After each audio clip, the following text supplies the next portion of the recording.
Hi, இன்னைக்கு நம்ம எல்லா ஃபேஸ்க்கும் பிடிச்ச ஜானரான ஒரு மேண்டரியன் ஆக்ஷன் ஃபேண்டசி மூவி எடுத்துகிட்டு வந்திருக்கேன். இந்த படத்தோட பேர் ஷேடோ. ஷேடோனா நம்ம நல்லல்னு சொல்லுவோம்ல, யாரோட ஷேடோ இல்லை, ஒரு அரசனோட ஷேடோவை பற்றி இந்த படத்தில் பார்க்க போகிறோம். அரசனோட ஷேடோன்றது ஒரு மனுஷனை குறிக்கிறது. அரசர் மாதிரியே இருப்பாப்புல, ஆனால் அந்த அரசனுக்கு ஒரு டீகாயாக ஒரு டூப்ளிகேட்டாக செயல்படுவாப்புல. டீகாய்னா என்ன, இப்போ அரசனுக்கு வர ஆபத்தை அவர் வாங்கி பார்ப்பல. அது எப்படின்னா, வெளி உலகத்துக்கு இந்த டூப்ளிகேட்டு தான் அரசன் மாதிரி, ஆனால் ஒரிஜினல் அரசர் பின்னாடி மூளையாக இருந்து எல்லா வேலையும் பார்த்துட்டு இருப்பாரு. இந்த மாதிரி ஹிட்லர் கூட அவருக்கான டூப்ளிகேட்ஸ் நிறைய வச்சிருப்பாரு அப்படின்னு நம்ம கேள்விப்பட்டிருப்போம் ஹிஸ்ட்ரியில். ஸோ அந்த மாதிரி ஒரு சைனீஸ் அரசர் அவருக்கு நேர்மையாக இருக்க ஒரு ஆளை அவரோட டூப்ளிகேட்டாக அனௌன்ஸ் பண்ணுறாரு. அதனால் அந்த நாட்டுக்குள்ளே நடக்கிற குளறுபடி, அது எப்படி அந்த டூப்ளிகேட்டை அந்த அரசரை சேர்ந்து சமாளிக்கிறாங்க, இதெல்லாம் தான் இந்த படம். அடிச்சு சொல்கிறேன், இந்த படம் பட்டாசா இருக்க போது. சரி, இப்போ வாங்க டைம் வேஸ்ட் பண்ண வீடியோக்குள்ளே போகலாம். Hello this is infinity ஃபிளிக். இன்னைக்கு நம்ம பார்க்க போகிற படம் த ஷேடோ. சைனாக்காரன்ட்டு பிடிச்சதே இதுதான். வளன்னு பேசாமல் ஸ்ட்ரெயிட்டாக கதைக்குள்ளே போயிடும். கதை ஆரம்பிக்கிறது பிங் நாட்டில். பிங் நாட்டோட அரசனும் அந்த நாட்டோட படை தளபதி பேசிக்கிட்டு இருக்காங்க. இந்த அரசு எப்படியாப்பட்டாலும்னா அவனுக்கு எப்போவுமே ஜாலி பண்ணிக்கிட்டு தான் இருக்கணும். அவனுக்கு போர் வேணாம், மக்களோட நலனை பற்றி எந்த கவலையுமே கிடையாது. ஆனால் இந்த படை தளபதி அப்படி கிடையாது. போர் செஞ்சு தான் நாட்டை காப்பாற்ற முடியும், நாட்டை எக்ஸ்பேண்ட் பண்ணால் தான் மக்களுக்கு நல்ல வாழ்க்கையை தர முடியும் அப்படின்னு நினைக்கிறாங்க. இவங்க பிங் நாடு தானே, இவங்களோட எதிரி நாடு பேர் பேய் நாடு. அந்த பேய் நாடு என்ன பண்ணியிருப்பாங்க அப்படின்னா, இவங்கள்ட்ட இருக்க ஒரு முக்கியமான தலைநகரம், கிட்டத்தட்ட ஒரு இம்பார்ட்டண்டான சிட்டின்னு வச்சுக்கலாம், அதை அவங்க பிடிங்கிட்டு போயிருப்பாங்க சண்டை போட்டு. அந்த சிட்டி பேர் ஜிங் சிட்டின்னு சொல்லுவாங்க. அந்த சிட்டியை திரும்ப மீட்கிறதுக்காக அந்த எதிரி நாட்டோட படை தளபதிக்கிட்ட போய் ஒரு சவால் போட்டு வந்திருப்பான்.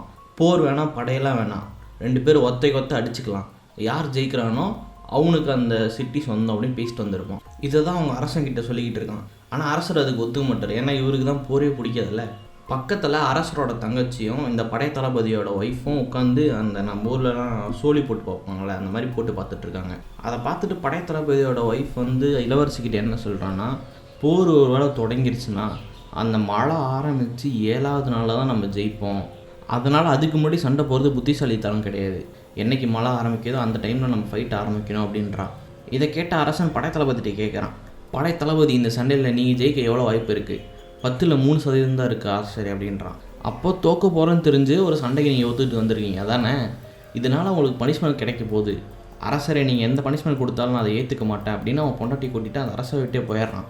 அரசருக்கு வன்மமாகி போயிடுது, நம்ம யார், இந்த நாட்டோட அரசன், நம்ம பேச்சே கேட்க மாட்டானே அப்படின்னு.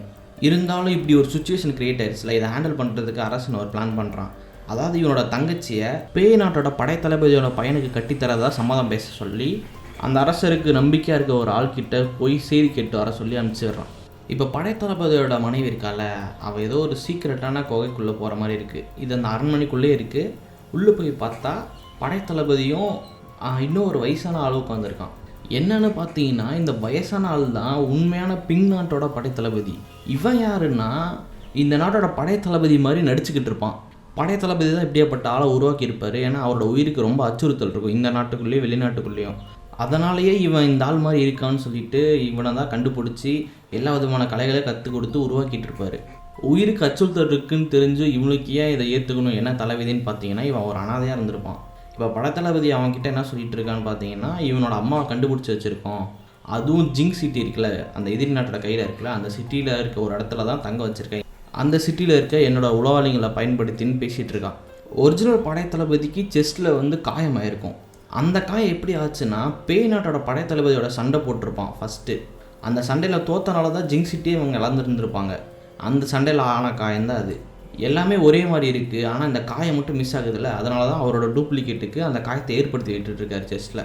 அப்புறம் படை தளபதியோட மனைவி அந்த காயத்துக்கு மருந்து போட்டுட்ருக்கா.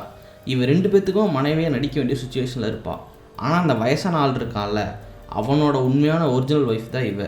ஆனால் இந்த டூப்ளிகேட் கூட ஊரறிய மனைவியாக வாழ்ந்துக்கிட்டு இருப்பா. ஆனால் இவங்க 2 பேர்த்துக்குள்ளே தப்பாக எதுவுமே நடந்திருக்காது. படை தளபதி வேறு இவனோட குகைகளிலிருந்து இவங்க இருக்க ஏரியாவை எப்போவுமே வாட்ச் பண்ணிகிட்டே இருப்பான். ஸோ இப்படி எல்லாமே ஒரு பக்கம் கேரக்டர் எஸ்டாப்ளிஷ் பண்ணிகிட்டு இருக்கும்போது நமக்கு கன்ஃபியூஸ் ஆகுதில்ல, யார் படை தளபதி அப்படின்னு. அதனால் ஹீரோவை குறிக்கும்போது படை தளபதின்னு குறிச்சிக்கலாம். இந்த கிழவன் இருக்கால, இவன் தானே ஒரிஜினல் படை தளபதி, அதனால் இவனை ஒரிஜினல் படை தளபதினே வச்சுக்கலாம். தளபதி ஒரிஜினல் படை தளபதி, ஓகே தானே. இப்போ அடுத்த நாள் அரசவை கூடுது. என்னென்னா, படைத்தளபதி அரசோட பேச்சை கேட்காம அந்த அரசரை அவமதிச்சுட்டு போயிருந்துருப்பான்ல, அதுக்கான விசாரணை நடந்துகிட்டு இருக்கு. விசாரணையோட முடிவில் அரசரோட பேச்சை கேட்காத எப்படி ஒரு உண்மையான படைத்தளபதியாக இருக்க முடியும் அப்படின்னு கேட்டு அவனோட பதவியை பறிச்சிடுறாங்க. அரசருக்கு இந்த ஷேடோ கலாச்சாரத்தை பற்றி நல்லா தெரியும். அதனால் என்ன பண்ணுறாரு, ஒருவேளை இவன் ஷேடோவாக இருப்பானோ. ஏன்னா ஒரிஜினல் படைத்தளபதி எப்போவுமே அரசனோட பேச்சை மீறினதே கிடையாது. அவரோட பேச்சுக்கிட்ட தான் படையெடுத்தே போயிருந்திருப்பான். அதாவது அப்பா அரசராக இருந்தது இந்த அரசனோட அப்பா. இவன் கொஞ்சம் கோலை தான், போர்னா பயப்படுவான். அவங்க அப்பா அப்படி கிடையாது. ஸோ இப்படி இருக்கும்போது இவன் ஒருவேளை ஷேடோவாக இருப்பானோ அப்படின்னு சொல்லிட்டு தான் சபையில் எல்லாரும் முன்னாடி படைத்தளபதியாக சட்டையை கழட்ட சொல்கிறான். ஏன்னா அந்த பொருளில் விழுப்பு நாய் இருக்குல்ல செஸ்ட்டில், அதை வச்சு இவனை கன்ஃபார்ம் பண்ணிக்கலாம் இவன் ஷேடோவா இல்லை ஒரிஜினலாக அப்படின்னு. ஆனால் அந்த ஒரிஜினல் படைத்தளபதி பயங்கரமான கை. அவனுக்கு ஸ்பைஸ் இல்லாத ஏரியாவே கிடையாது. அரசர் நாளைக்கு அரசவை கூட்டு வர இந்த மாதிரி விஷயம் நடக்க போகுதுன்னு முன்னாடியே தெரிஞ்சு தான் நெஞ்சில் கோடு போட்டுட்டு இருந்திருப்பான். அதை அரசர்கிட்ட காட்டுறான். இந்த காயெல்லாம் ஓகே கரெக்டாக தான் இருக்குது, ஆனால் அது எல்லாமே இப்போ ஆன மாதிரி இருக்கே அப்படின்னு அரசன் கேட்குறான். அப்போ அந்த படைத்தளபதி சாதுரியமாக யோசித்து, எனக்கு ஒரு நாள் நைட்டு தூங்கும்போதெல்லாம் நான் தோற்றதான் என் கனவில் வந்துட்டு இருக்கு, அதுக்கு அடையாளமாக இருக்க இந்த விழுப்புண்ணை ஒரு நாளும் சதைச்சி என்னோடய வெறியை ஏற்றிக்கிட்டு இருக்கேன் அப்படின்னு சபையில் சொல்கிறான். நீ என்ன தான் என் பதவியை பறித்தாலும் சரி, தனி மனுஷனாக போயாச்சு அந்த எதிர்நாட்டு படைத்தலைவனோட சண்டை போட்டே தீருவேன், அந்த ஜின் சிட்டி மீட்டே தீருவேன்னு சொல்லிட்டு சபை வெட்டி கிளம்புறான். இப்போது ப்ராக்டிஸ் செக்ஷன் நடந்துகிட்ருக்கு. ஒரிஜினல் படைத்தளபதி படைத்தளபதிக்கு அவனுக்கு தெரிஞ்ச வித்தைகள்லாம் கற்றுக் கொடுத்துட்ருக்கான். அந்த பேய்நாட்டோட படைத்தளபதி பயங்கரமான ஒரு போர்க்கலை தெரிஞ்சவன். அவனை தோக்கடிக்கணும்னா வித்தியாசமான ஒரு ஸ்டாண்டை தான் நம்ம எடுத்தாகணும். இதுக்கு முன்னாடி யூஸ் பண்ணுற வித்தைகளை கற்றுக்கிட்டு போய் தான் இந்த படைத்தளபதி தோற்றுருந்துருப்பார் ஒரிஜினல் படைத்தளபதி. அதுக்காக தான் கொடையை வச்சு ஒரு வித்தியாசமான ஃபைட்டிங் ஸ்டைலை உருவாக்கிட்டு இருப்பாங்க. ஆனால் என்னென்னா அது இன்னும் கம்ப்ளீட் ஆகிருக்கு, அதுக்கான ப்ராசஸ் தான் போயிட்டுருக்கு. இந்த கலையை அவங்க உருவாக்கிட்டாங்கனாலும் அந்த எதிரி நாட்டோட படைத்தளபதியோட ஜெயிச்சிருவாங்கன்னு எந்த ஒரு கன்ஃபர்மேஷனும் கிடையாது. ஆனால் என்னென்னா புது மெத்தடு, ஸோ புது வாய்ப்பு இருக்குது அப்படின்ற ஒரு முயற்சியை எடுத்துகிட்டு இருப்பாங்க. ஆனால் அன்னைக்கான நாள் எந்த ஒரு இம்ப்ரூவ்மெண்ட்டுமே இல்லாமல் முடியுது. ஆனால் ப்ராக்டிஸ் பண்ணதில் பயங்கரமாக இந்த படைத்தளபதி அடி வாங்கியிருப்பான். ஒரிஜினல் படைத்தளபதி போட்டு குத்தி எடுத்து வந்துடும். அதனால் இப்போ இவனோட ஒய்ஃப் என்ன பண்ணுறான்னா, இதை தொடர்ந்து பயன்படுத்து, சீக்கிரமாக இந்த காய் ஆறிடணும் கொடுக்குறா. ஒரிஜினல் படைத்தளபதி பார்க்குறான், என்ன 2 பேர்த்துக்குள்ளே கேர் அதிகமாக இருக்குது அப்படின்னு. அப்படியே கட் பண்ணுறாங்க. அடுத்த நாள் அவை கூடுது. அரசருக்கு முன்னாடி தூது அமைச்சிருந்துருப்பாள்ல, அந்த தூதுக்கான ரிசல்ட் தெரியற டே இன்னைக்கு. அவன் செய்தி கேட்டு வந்துட்டான். அரசரே, ஒரு நல்ல செய்தி தான், ஆனால் இதை எப்படி சொல்கிறதுன்னு தெரியல. அவங்க கல்யாணத்துக்கு ஒத்துக்கிட்டாங்க. ஆனால் என்னடா ஆனால் சொல்லு, உங்கள் தங்கச்சியை மனைவியே வச்சு பாரான், ஆனால் தாலி மட்டும் கட்ட மாட்டாரான் அப்படின்னு சொல்லிடுறான். இதை கேட்ட அரசவே கொந்தளிச்சு போயிடுது. ஆனால் இந்த அரசர் பக்கி மட்டும் என்ன சொல்கிறான், அதான் கல்யாணத்துக்கு ஒத்துக்கிட்டாங்கல்ல, அப்புறம் நான் எந்த ஒரு கண்டிஷன் வந்தாலும் ஒத்துக்கலாம், எந்த ஒரு பிரச்சனையும் இல்லாமல் சுமூகமாக எல்லாத்தையும் முடிச்சுக்கலாம் அப்படின்றான். ஆனால் இதை கேட்ட அந்த அவையில் இருக்க ஒரு அமைச்சருக்கு சரியான கோவம் வருது. இவன் யாருன்னா ஒரிஜினல் படைத்தளபதி இருக்கால, அவனோட உண்மையான ஃபாலோவர். இந்த அரசர் கோலையாக இருக்கனால சண்டை போட தெரிஞ்ச யாருமே பக்கத்துலேயே வச்சுக்க மாட்டான். ஆனால் ஒரு சில பேர் மட்டும் சண்டை போட தெரிஞ்சவங்க இருப்பாங்க. அதில் ஒருத்தவன் தான் இவன். நீங்கள் எனக்கு 200 பேர் கொண்ட படையை மட்டும் கொடுங்க, என்ன ஆணவம் இருந்தால் நம்ம இளவரசி அப்படி பேசியிருப்பான், அவன் ஆணவத்தையும் அவன் நாட்டையும் ஒரேடியே அழிச்சிட்டு வரன்னு அரசன்கிட்ட கோரிக்கை வச்சுக்கிட்டு இருக்கான். ஆனால் அரசன் டென்ஷன் ஆகி, சண்டையே வேணாம் தான்டா இவ்வளோ போராடிக்கிட்டு இருக்கேன், நீங்கள் நல்லா சண்டை போகிறேன்னு சொல்கிற, பதையை விட்டு வெளியே போடா அப்படின்னு சொல்லிடுறான். ஆனால் இந்த அமைச்சருக்கு ரொம்ப நாள் காண்டு போல, நீ என்ன பதையை விட்டு விளக்குறது, நானே தூக்கி போட்டு போகிறேன்னு அவனோட பதவியை தூக்கி எறிஞ்சிட்டு கிளம்புறான். அண்ணா போதும், இதுக்கு மேலே யாரையும் இங்கேருந்து அனுப்பாத, நான் அந்த கல்யாணத்துக்கு ஒத்துக்கிறேன் அப்படின்னு இளவரசி ஒத்துக்கிறா, வேறு வழி இல்லாமல். இப்போது திரும்ப அந்த ப்ராக்டிஸ் செக்ஷன் ஆரம்பிக்குது. ஆனால் இந்த டைம் என்ன பண்ணுறா, படைத்தளபதியோட மனைவி, நீங்கள் தப்பாக இதை பயிற்சி பண்ணிகிட்டு இருக்கீங்க அப்படின்றா. அவங்க நாட்டோட கலாச்சாரம், அவங்களோட மித்தாலஜியெல்லாம் ரெஃபரன்ஸுக்கு எடுத்து, எதிரி நாடு பேய் நாடு, அவங்க யூஸ் பண்ணுற கலை ஒரு ஃபயர் மாதிரி, நம்ம நாடு பிங்க் நாடு, நாம் யூஸ் பண்ணுற கலை அந்த ஃபயருக்கு ஆப்போசிட்டான ஒரு ஃபோர்ஸாக இருக்கணும். ஆனால் நாம் என்ன பண்ணுறோம், நெருப்பு வச்சு நெருப்பி அடிக்க ட்ரை பண்ணிகிட்ருக்கோம். அதனால தான் அது ஒர்க் அவுட் ஆக மாட்டேங்குது. அவங்க யூஸ் பண்ணுற பொருட்களை ஒரு மஸ்குலன் டச்சோடு இருக்குது, அதை கவுண்டர் பண்ணணுன்னா நம்மக்கிட்ட ஒரு ஃபெமினைல் டச் வேணும் அப்படின்னு அந்த கொடையை வாங்கிட்டு ஒரிஜினல் படைத்தளபதியோட சண்டை போடுறா. பொம்பளைங்க அந்த கொடையை யூஸ் பண்ணுவாங்களா, அந்த மாதிரி. அந்த சண்டையோட முடிவில் ஒரிஜினல் படைத்தளபதி நினச்ச மாதிரியே அந்த கலை ஒரு ஃபைனல் ஃபார்ம் அடைஞ்சிருது. ஒரிஜினல் படைத்தளபதிக்கு பயங்கர சந்தோஷம். இப்போ படைத்தளபதியை கூப்பிட்டு அவனோட மனைவியோட நின்று சண்டை போட சொல்கிறான். இப்போ இந்த படைத்தளபதிக்கும் அது எப்படி அப்படின்ற விஷயம் புரிய வருது. அன்னைக்கு நைட்டு ஹாப்பி டின்னர் அவங்க 3 பேர்த்துக்கு நடக்குது. அப்போ தான் ஒரிஜினல் படைத்தளபதி அவனோட ஷேடோ கிட்ட சொல்லிகிட்டு இருப்பான், நீ இந்த கலையை யூஸ் பண்ணி அந்த எதிரி நாட்டோட படைத்தளபதி சண்டையில் தோக்கடிச்சிட்டேன்னா எனக்கு அந்த ஜிங் சிட்டி கைக்கு கிடச்சிரும், உனக்கு உங்கள் அம்மாவோட வாழ ஒரு புது சந்தர்ப்பம் கிடச்சிரும். என்ன ப்ராமிஸ் பண்ணியிருப்பானா, ஜிங் சிட்டியை கைப்பற்றினதுக்கப்புறம் இந்த படைத்தளபதிக்கு இந்த ஷேடோவோட நீடு இருக்காது, அதனால் அவங்க அம்மாவோட ஃப்ரீயாக இருக்கலாம், இன்னொரு புது லைஃப்பை ஸ்டார்ட் பண்ணலாம். இதுதான் இவங்க 2 பேர்த்துக்குள்ள ப்ராமிஸாக இருந்திருக்கும். இப்போ தான் வில்லனோட என்ட்ரி. ஒரிஜினல் பெயினோட படைத்தளபதியும் அவனோட பையனும் ப்ராக்டிஸ் பண்ணிகிட்டு இருக்காங்க. ப்ராக்டிஸ் நடுவிலே பேச்சுவார்த்தை நடக்குது. படைத்தளபதி அவன் பையனை பார்த்து சொல்கிறான், நீ ஃபோக்கஸ்டாக தான் சண்டை போடுற, அதை பார்த்து எனக்கு பெருமையாக இருக்குது. ஆனால் உங்கள் அம்மாவோட கருணை உனக்குள்ளே இருக்குது, அதை நீ போரில் வந்து எப்போவுமே பயன்படுத்தக்கூடாது, அதை உன்னை கொன்னுடும். இப்படி பேசிக்கிட்டு அந்த ப்ராக்டிஸ் செக்ஷனை முடிக்கிறாங்க. இப்போ அந்த பையன் அவங்க அப்பா பார்த்து கேட்குறான், எதுக்குப்பா எதிரி நாட்டோட இளவரசிக்கும் எனக்கும் கல்யாணத்தை நிச்சயம் பண்ணீங்க? அடே இது அரசியல் கணக்கு. இப்போது கல்யாணம்னு முடிஞ்சிருச்சுன்னா ஜின் சிட்டி எப்போவுமே நமக்கு சொந்தமாயிரும். அவங்க நினச்சாலும் நம்மளோட போர் தொடுத்து வர முடியாது. ஏன்னா பாதிக்கப்பட போகிறது அவங்களோட இளவரசியும் தானே. உன்னோட நல்லதுக்கும் இந்த நாட்டோட நல்லதுக்கும் சேர்த்து தான் நான் இதை யோசிச்சிருக்கேன்னு சொல்கிறான். அப்புறம் மகனை இன்னொரு நல்ல விஷயம் தெரியுமா, எனக்கு சவால் விட்டா அந்த படை தளபதியை அவன் நாட்டு அரசன் பதவி விலக்கிட்டானாமா. இதெல்லாம் எப்படிப்பா உங்களுக்கு தெரியும்? எதிரி நாட்டோட அரசவையில் எனக்கு ஒரு ஒற்றன் இருக்கான். அந்த ஒற்றனை பயன்படுத்தி அந்த நாட்டோட படை தளபதியை மட்டும் கொண்டுட்டா போதும். அதுக்கப்புறம் அந்த நாட்டில் திருப்பி சண்டை போட யாருமே இருக்க மாட்டாங்க. அந்த நாடு நமக்கு கைக்கு வந்துடும். இந்த அளவு வில்ல பிரம்மாண்டமாக பிளான் போட்டுட்ருக்கான். இந்த பக்கம் பிங் நாட்டோட படை தளபதி இருக்கால, அந்த கிழவன் வந்து அவனோட ஷேடோ கிட்ட சொல்கிறான், நீ காட்டில் போய் என்னோடய ஃபாலோவர் ஒருத்தன் இருப்பான், அவனை கூட்டிகிட்டு வா அப்படின்னு. இப்போ வந்து அந்த ஷேடோ போய் அந்த ஃபாலோவருக்கால அவனை கூட்டிகிட்டு வந்துடுறான். அவன் அந்த ஒரிஜினல் படைத்தளபதியை பார்த்து பவ்யமாக சாஷ்டாங்கமாக விழுந்துடுறான். எனக்கு முன்னே சந்தேகமாக இருந்தது, இவன் வந்து நீங்களாக இருக்க முடியாது அப்படின்னு. என்ன இருந்தாலும் இங்கே நடக்க எந்த ஒரு விஷயமும் உங்களுக்கு தெரியாமல் இருக்கிறதுன்னு எனக்கு நல்லா தெரியும். அதனால தான் நான் கண்டுக்கிட்டாமல் இருந்தேன். என்னை எதுக்காக வர சொன்னீங்க குருவே? சொல்லுங்கள், நம்ம எல்லாருமே சேர்ந்து அரசனை கொண்டுட்டு இந்த நாட்டை கைப்பற்ற போகிறோமா அப்படின்னு கேட்குறான். அது நடக்க போது தான், ஆனால் அதுக்கான டைம் இது இல்லை.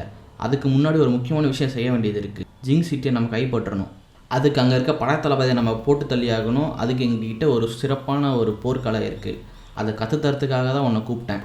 இவன் என்னோட ஷேடோ, இவன் உனக்கு அந்த போர்க்கலையை கற்று தருவான். அதோட இவனை கூட்டிட்டு வந்தாலும் அந்த காட்டிலேருந்து, அந்த காட்டில் ஏகப்பட்ட குற்றம் செஞ்சவங்கலாம் சுற்றிக்கிட்டு இருப்பாங்க அரசருக்கு பயந்து. ஆனால் அந்த நாட்டு மேலே அவங்க பற்றாதான் இருப்பாங்க. அரசருக்கு மட்டும்தான் பிடிக்காது இவங்கள. ஒருவேளை அந்த குற்றம் செஞ்சவங்கலாம் இந்த போரில் ஹெல்ப் பண்ணாங்கன்னா அவங்களுக்கு பொது மன்னிப்பு தந்து இந்த நாட்டில் ஏற்றுப்பேன், நான் அரசனானதுக்கப்புறம் இப்படின்னு சொல்லி அவங்கள நம்மளோட படைக்குள்ளே சேரு, அவங்களுக்கும் இந்த கலையை கற்றுக் கொடுங்க. நமக்கு டைம் ரொம்ப கம்மியாக இருக்குது, மழை நாள் ஆரம்பிக்க போகுது, இது எல்லாமே அதுக்குள்ளே நடந்து முடியணும்னு உத்தரவிடுறான். இப்போ ஷேடோவும் அந்த ஃபாலோவர் 2 பேரும் சேர்ந்து போகிறாங்க காட்டுக்குள்ளே. அந்த காட்டில் இருக்க எல்லா குற்றவாளிங்க, ஆம்பளை பொம்பளை எல்லாமே இருக்காங்க. எல்லாத்துக்கும் அந்த கலையை கற்றுக் கொடுக்குறாங்க. டின்னருக்கு அப்புறம் படை தளபதியும் அவளோட ஒய்ஃபும் ஒன்றா நின்று பேசிக்கிட்டு இருப்பாங்க. எங்கள் அம்மாவை நான் சின்ன வயசுலேயே பிரிஞ்சுட்டேன், என்ன அவங்களுக்கு அடையாளம் தெரியுமானே தெரியல, அவங்க என்னை ஏற்றுப்பாங்கனாலே தெரியலன்னு சொல்லி அழுக ஆரம்பித்தார். எங்கள் அம்மாக்கே என்னை அடையாளம் தெரியாத போது நான் யாருக்காக உயிர் வாழணும்? அப்படியெல்லாம் பேசாத, உனக்காக நான் இருக்கேன். அவனை கன்சோல் பண்ணலாம்னு நினைக்கும் போது 2 பேர்த்துக்குள்ளே அசம்பாவிதம் நடந்து போயிடுது. இது அந்த ஒரிஜினல் படை தளபதி அவனோட குகையிலேருந்து சந்தில் பார்த்துறான். இதெல்லாம் ஏன் நடக்குதுன்னா, இவன் இங்கே இருக்க போகிற லாஸ்ட் டே, இதுக்கப்புறம் உயிரோட திரும்பி வந்ததான் உண்டு. ஸோ அடுத்த நாள் காலையில் போர் ஆரம்பிக்குது. படை தளபதி காட்டில் ட்ரெயினான படையை கூட்டிகிட்டு ஒரு மிக பிரம்மாண்டமான கப்பலில் போய் இறங்குறான். அந்த கப்பலோட டிஃபென்ஸால் இவங்களால் அவங்கள அட்டாக்கே பண்ண முடியல. அந்த படகோட உச்சிலேருந்து எதிரி நாட்டோட படை தளபதிக்கு சவால் விடுறான். நான் இப்போ அந்த நாட்டோட படை தளபதி இல்லை, அது உனக்கும் தெரியும்னு நினைக்கிறேன். ஆனால் ஒரு ஆம்பளையாக சொன்ன வாக்கா காப்பாற்று, என்னோட சண்டை போறன்னு ஒத்துக்கிட்ட, இறங்கி வாடா அப்படின்னு கூப்பிட்றான். எதிரினோட படைத்தலைவனோட பையன் சொல்கிறான், அப்பா வேணாம், ஏதோ தப்பாக இருக்குது, நீங்கள் சண்டைக்கு போகாதீங்க, தப்பாக எது நடந்தாலும் நீ சமாளித்து பண்ணுற நம்பிக்கை எனக்கு இருக்குது அப்படின்னு சொல்லிட்டு போகிறான். ஃபைட் ஆரம்பிக்குது. மொத்தம் இந்த ஃபைட்டில் 3 ரவுண்டு இருக்கும்.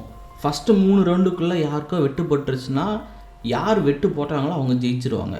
ஃபஸ்ட்டு ரவுண்டுக்குள்ளே யாரையும் மாறி மாறி கொண்டுக்க மாட்டாங்க, வெட்டு போகிறது மட்டும்தான் கோலை வச்சு சண்டை போடுவாங்க. ஆனால் 3 ரவுண்டை தாண்டிடுச்சுன்னா சாகர வரையும் சண்டை தான். ஆனால் இந்த வில்லனுக்கு ஒரு ட்ராக் ரெக்கார்டு இருக்குது. என்னென்னா 3rd ரவுண்டு வரையும் இவன்கிட்ட யாருமே வந்தது கிடையாது. எல்லாம் பயத்தில் தெரிச்சு ஓடி இருப்பானுங்க.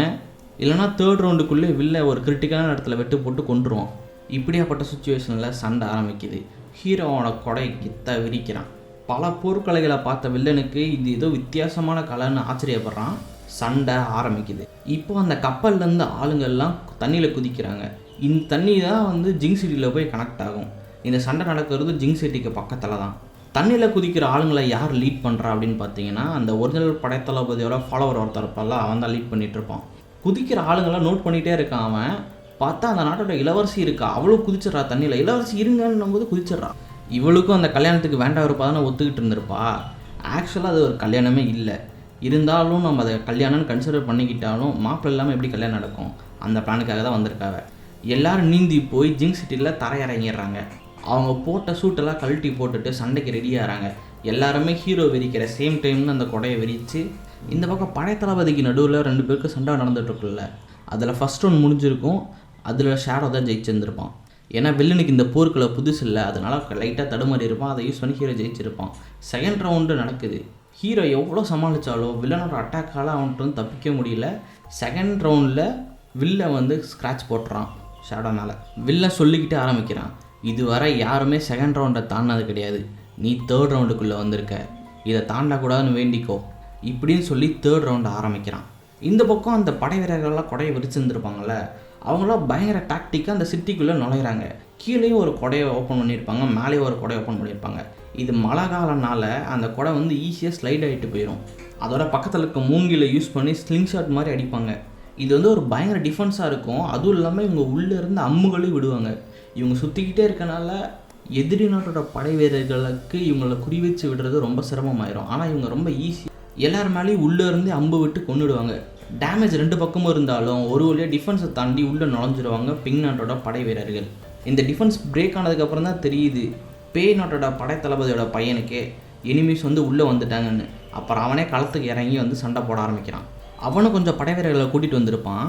இப்போ சண்டை இப்போ எப்படி ஆரம்பிக்குதுன்னா, அந்த எதிர் நாட்டோட படைத்தளபதியோட பையனுக்கும் பிங் நாட்டோட இளவரசியை சப்போர்ட் பண்ணி பிங் நாட்டோட படைத்தளபதியோட ஃபாலோவர் அப்படின்னு ஒரே கலையபரமாக அந்த சண்டை ஆரம்பிக்குது. படை வீரர்களுக்கு இடையே நடக்கிற சண்டையில் என்ன ஆகுதுன்னா, இளவரசிக்கு சப்போர்ட்டாக இருந்தால அவனை வந்து வில்லனோட பையன் பயங்கரமாக டாக்டிக் யூஸ் பண்ணி மயக்கடிக்க வச்சிட்றான். அந்த கேப்பை யூஸ் பண்ணி இளவரசியும் போட்டுடுறான் அவன். அப்போ இளவரசி மரண தருவாயில் இருக்கும்போது ஏதோ ஒன்று சொல்ல ட்ரை பண்ணிகிட்டே இருக்கா. கடைசி ஆசை தான் சொல்ல வரா அப்படின்னு இவன் இறக்கப்பட்டு கேட்க போகும்போது அவங்க அப்பா சொன்ன மாதிரியே போர்க்களத்தில் இறக்கப்பட்டுரும். அப்போது இளவரசி கல்யாணத்துக்கு சம்மதம் சொல்லி இவன் ஒரு கத்தி அமுச்சிருந்துருப்பான். அதாவது வந்து குருவாள் கொடுத்தா அவங்க குடும்பத்தில் ஒருத்தவங்க அப்படின்ற மாதிரியான மீனிங், அந்த மீனிங் அமுச்சிருந்துருப்பான். ஆனால் இவனுக்கு அந்த கல்யாண ப்ரொபோசலில் விருப்பம் இல்லைல்ல, அதெல்லாம் அந்த குருவாளை திரும்பி கொடுத்துட்டு போகணுன்னு தான் வந்திருக்கேன், இதை வாங்கிக்கோ அப்படின்னு இளவரசி அவன் கொடுத்த குருவாளை வச்சு அவன் கழுத்தில் குத்தி அவனை சாகடிச்சிட்றான். மயக்கத்துலேருந்து அவன் எழுந்து பார்க்கும்போது இளவரசி செத்து இருக்கா. ஆனால் என்னென்னா இப்போ அந்த நாடு வந்து இவங்களுக்கு சொந்தமாகிடுது. எதிர்நாட்டோட கொடியை வந்து தாழ்த்திடுறாங்க. இந்த பக்கம் 3வது ரவுண்ட் நடந்துகிட்ருக்குல்ல, எதிர்நாட்டோட படைத்தளபதிக்கும் நம்ம படைத்தளபதிக்கும், அந்த படைத்தளபதி அவன் கொடி விளையாடுறதா பார்த்துட்றான். இதை வந்து டென்ஷன் ஆகிறான். கொடி விழுந்தது கூட அவனுக்கு பிரச்சனை கிடையாது, அவன் பையனுக்கு என்னாச்சு, எப்படி அவன் பையன் நடக்க விட்டாதா அப்படின்ற அந்த டென்ஷனில் ஹீரோ போட்டு பொழக்கிறான். சும்மா சொல்லக்கூடாது, செம்ம அடி. தேர்ட் ரவுண்ட் எவனுமே தாண்டினது இல்லைல்ல, அதுக்கான காரணம் தெரிய வருது. ஃபஸ்ட்டு 2-3 ரவுண்டில் சின்ன சின்ன காயெல்லாம் போட்டிருப்பாள், அதெல்லாம் மேற்கொண்டு இன்னும் பெரிய காயமாக மாற்றுறான் இவனோட போர் வல்லமையால். அப்போ அந்த வலி தாங்க முடியாமல் ஷேடோ கீழே விழுந்துருவான். சண்டை நடக்கும்போது அந்த மூங்கில் இடத்துல தானே நடந்துக்கிட்டு இருக்கும். வெட்டுப்படும் போது மூங்கில் ஒரு பக்கமாக துருத்திக்கிட்டு இருக்கும். துருத்தின மூங்கில் பக்கமாக ஷேடோவை எட்டி விடுவான் வில்லன். அந்த மூங்கில் துருத்தில் போய் குத்திக்கிறான். உன்னோட புது ஆயுதத்தாலே உனக்கு அழிவு வரப்போகுது அப்படின்னு அந்த குறையிலேருந்து விழுந்த கத்தி எடுத்து ஷேடோவை குத்தான்னு போவான் வில்லன். ஆனால் அந்த கத்தி ரொம்ப ஃப்ளெக்சிபிளாக இருக்கும். ஷேடோ படுத்துக்கிட்டு இருந்து ஒரு பக்கமாக சுண்டி விடுவான். அந்த சுண்ணது வில்லனோட கழுத்தை போய் வெட்டிடுது. இப்படி இந்த படை தளபதிக்கு இடையில நடந்த சண்டையில் பேய் தளபதி தோத்துறான், பிங் தளபதி ஜெயிச்சிட்றான். அவ்வளோதான். இப்போ சிட்டி இவங்களோட கண்ட்ரோலுக்கு வந்துருச்சுல்ல. படை தளபதி ஆசையாக ஓடி போய் அவங்க அம்மாவை பார்க்குறான். அவங்க தூங்கிட்டு இருக்காங்க. புரட்டி பார்த்தா அவங்க நெஞ்சில் கத்தி குத்து போட்டிருக்கு. யாரோ இவங்கள கொண்டிருக்காங்க. என்னாச்சு, யார் இது பண்ணியிருப்பான்னு யோசிச்சிட்டே இருக்கும்போது 3 ஆளுங்க உள்ளே வந்துடுறாங்க. ஆல்ரெடி குத்தூசூர் கொலோசனமாக இருக்க இவனை கொல்ல ட்ரை பண்ணிகிட்டு இருக்காங்க. அந்த சமயத்தில் யாரோ வந்து இவனை அவங்கள்ட்ட இருந்து காப்பாற்றிட்டு, உங்கள் அம்மா இறந்ததுக்கு காரணம் அரசரை தான் ஆரம்பிச்சாருன்னு நினைக்கிறியா, அப்படின்னா ஒன்றை காப்பாற்ற என்னையா அவர் அனுப்ப போகிறாரு அப்படின்னு சொல்லிட்டு அந்த சண்டையில் அவன் செத்துட்றான். அவ்வளோதான். இப்போ எல்லாத்தையுமே இழந்துடுறான். இந்த நிலைமையில திரும்பி அவனோட அரசை வைக்க போகிறான். ஆனால் அரசரோட அரச வேலை இவனுக்கு பயங்கரமான மரியாதையான வரவேற்பு இருக்குது. படத்தோட ஸ்டார்டிங்லேருந்து அரசரை நமக்கு ஒரு கோலை தானே கட்டிகிட்டு இருப்பாங்க. ஆனால் அவன் ஏன் அரசராக இருக்கான் அப்படின்ற விஷயத்த நமக்கு சொல்கிறாங்க. என்னதான் இவன் கோலையாக இருந்தாலும் அரசியல் இவன் மிகப்பெரிய கெட்டிக்காரன். துரோகியை களை எடுக்குதுன்னு வந்துச்சுன்னா இவன் யாரையும் விட்டு வைக்க மாட்டான். எதிரி நாட்டுக்கு யார் ஒற்றனாக இருக்கா அப்படின்ற விஷயத்த கண்டுபிடிச்சிருப்பான் அரசன். அது யாருன்னா சம்மந்தம் பேச சொல்லி ஒரு அமைச்சர் அமைச்சிருந்துருப்பாள்ல, அந்த அமைச்சர் தான். அந்த அமைச்சர் சாகிறதுக்கு முன்னாடி பயத்தில் நிறைய உண்மையை வளரியிருப்பான். படைத்தளபதிக்கு ஒரு ஷேடோ இருக்கிறதாகவும், அந்த ஷேடோ தான் அந்த போருக்கு போயிருக்கிறதாகவும், படைத்தளபதி உங்களை போட்டுத்தல ட்ரை பண்ணிகிட்டு இருக்கான் அப்படின்னு எல்லா உண்மையுமே சொல்லிடுறான். இதெல்லாம் கேட்டுட்டு அரசன் அவனே கொண்டுடுறான். ஒரிஜினல் படைத்தளபதி அழிக்கிறதுக்காக ஆளையும் அமைச்சிட்றான். இது எல்லாத்தையும் நடந்து முடியும் போது அரசன் அவையை கலைச்சிட்டு ஷேடோ கிட்டையும் இப்போ அவனோட மனைவியாக இருக்க அவளையும் கூப்பிட்டு வச்சு பேசிக்கிட்டு, உங்கள் 2 பேர்த்துக்கும் ஒருத்தர் மேலே ஒருத்தர் விருப்பம் எனக்கு நல்லா தெரியும். எனக்கு உங்கள் 2 பேர்த்துக்கு எல்லாத்துக்குமே இடைஞ்சலாக இருக்கிறது அந்த ஒரிஜினல் படைத்தளபதி மட்டும்தான். அப்போது ஒரு படைவீரன் என்ன பண்ணுறான், ஒரு பாக்ஸ் எடுத்துகிட்டு வந்து அரசன் முன்னாடி வைக்கிறான். இந்த பாக்ஸ்குள்ளே தான் நம்ம எல்லா பிரச்சனைக்கான தீர்வு இருக்குதுன்னு சொல்கிறான் அரசன். திறந்து பார்த்தா அதில் அந்த ஒரிஜினல் படைத்தளபதியோட தலை இருக்குன்னு நினச்சிட்டு இருந்திருப்பான். ஆனால் அந்த பாக்ஸே எம்டியாக இருக்குது. பின்னாடி இருந்த அந்த படை வீரன் அரசனை கத்தி எடுத்து குத்துறான். அப்புறம் குத்தி முடிச்சதுக்கப்புறம் மாஸ்க்கு கழட்டும் போது தான் தெரியுது அதுதான் அந்த ஒரிஜினல் படைத்தளபதி. அந்த ஒரிஜினல் படைத்தளபதி வயசானவன் தான், ஆனால் டம்மி கிடையாது. அவனுக்கு தெரியாத கலைகளே கிடையாது. சில பேர் அமிச்சனாலும் அந்த படைத்தளபதி கொண்டு இருக்கலாம் அப்படின்னு அரசன் தப்பு கணக்கு போட்டிருப்பான். ஆனால் அந்த ஒரிஜினல் படைத்தளபதிக்கு பயங்கரமாக காயம் ஆயிருக்கும். இப்போ இந்த ஒரிஜினல் படைத்தளபதி அவனோட ஷேடோ கிட்ட ஒரு டீல் பேசுகிறான். எனக்கு இந்த அரசர் மேலே தான் கோவம், உங்கள் மேலே இந்த நாட்டு மேலே எந்த ஒரு கோவமும் கிடையாது. இவன் அரசனாக இருந்தால் அந்த நாட்டை வீணாக்கிடுவான். இவனை நீ கொண்டுட்டேன்னு வெளியே அனௌன்ஸ் பண்ணிடு. நீ அரசராயிரு, நான் எப்பவுமே உன்னோட நல்லா இருந்து உனக்கு ஆலோசனை சொல்லிக்கிட்டே இருக்கேன். நம்ம 2 பேர் சேர்ந்து இந்த நாட்டை ஆளலான்னு ஒரு டீல் பேசுகிறான். அதோட நீ தப்பாக நினச்சிக்கிட்டு இருக்க, நான் தான் உங்கள் அம்மாவை கொன்னுட்டேன் அப்படின்னு. உங்கள் அம்மாவை கொன்று உன்னை எனக்கு எதிராக திருப்பினது இந்த அரசன் தான். இந்த அரசனை கொன்னுடு, நமக்கு மிகப்பெரிய நல்ல எதிர்காலம் இருக்குது. ஷேடோ அந்த பேச்சை கேட்டு கத்தி எடுக்க குனியும் போது அரசனோட கண்ணை பார்த்துட்றான். அவன் கண்ணிலே சொல்கிறான், அவன் பேச்சில் மயங்காத அது நான் இல்லைன்னு. ஷேடோ கத்தி எடுக்க குனியும் போது பின்னாடி இருந்த படைத்தளபதி அவனை கிட்டத்தட்ட குத்திருப்பான். ஆனால் கண்ணிமிக்க நேரத்தில் ஷேடோ சுதாரிச்சுக்கிட்டு படைத்தளபதியே குத்திடுறான் கத்தி எடுத்து. அவ்வளோதான். இப்போது அந்த மாஸ்க் எடுத்து படைத்தளபதியோட மூஞ்சில் போட்டு விட்டுட்டு அரசனை இவன் தான் கொன்ன மாதிரி செட் பண்ணிடுறான். அவைக்கு வெளியே போய் இருக்க படம் முன்னாடி அனௌன்ஸ் பண்ணுறான், அரசனை யாரோ குத்திட்டாங்க, இது கண்டிப்பாக எதிரி நாட்டோட சதியாக தான் இருக்கணும். இந்த நாட்டில் இருக்க அவங்களோட ஒற்று படையை வச்சு தான் அரசனை கொண்டு இருக்காங்க. அரசன் சாவுக்காக எதிரி நாடு மேலே படையெடுப்போம், நான் அந்த படையை தலைமை தாங்குறேன். ஜிங்ஸிட்டரை கைப்பற்றுற மாதிரியான போர் முறை யூஸ் பண்ணி நம்ம அந்த எதிரி நாட்டை கொல்லுவோம் அப்படின்னு எல்லாத்தையும் உற்சாகப்படுத்துகிறான். ஆனால் அந்த ஒரிஜினல் படைத்தளபதியோட ஃபாலோவர் இருக்கால, அவனுக்கு நல்லா புரியுது ஏதோ ஒரு கோல்மால் நடந்திருக்குன்னு. அப்படியே கட் பண்ணுறாங்க. ஷேடோன்ற இந்த படத்தை முடிக்கிறாங்க. இதுதாங்க ஷேடோ, நல்லா இருந்த ஒருத்தவன் நிஜமான கதை. என்ன ஃபீஸ் படம் எப்படி இருந்தது? இது டைம் ஃபார் கருத்தூசி. லாயலிட்டின்றது ஒன்வே கம்யூனிகேஷன் மட்டும் எப்போவுமே கிடையாது. இந்த படத்தோட அரசன் அந்த தப்பை தான் பண்ணான். நமக்கு எல்லாருமே நேர்மையாக இருக்கணும்னு எதிர்பார்த்து அந்த ஆள் எல்லாருக்கும் நேர்மையாக இருக்கணும் அப்படின்ற ஒரு விஷயத்தையே மறந்துட்டான். So there it's come, if you want someone loyal to you, then first of all you must be loyal to them. அப்படியே இந்த கருத்தூசி போட்டுட்டு உங்கள்கிட்ட இருந்து பாய் சொல்லிக்கிறேன். அப்புறம் சப்ஸ்கிரைப் பண்ணுற மாதிரி தான் சப்ஸ்கிரைப் பண்ணிக்கோங்க, ஏன்னா நாங்கள் வீடியோ போகிறத நிறுத்த போகிறது கிடையாது. Bye, I'll see you in the next one.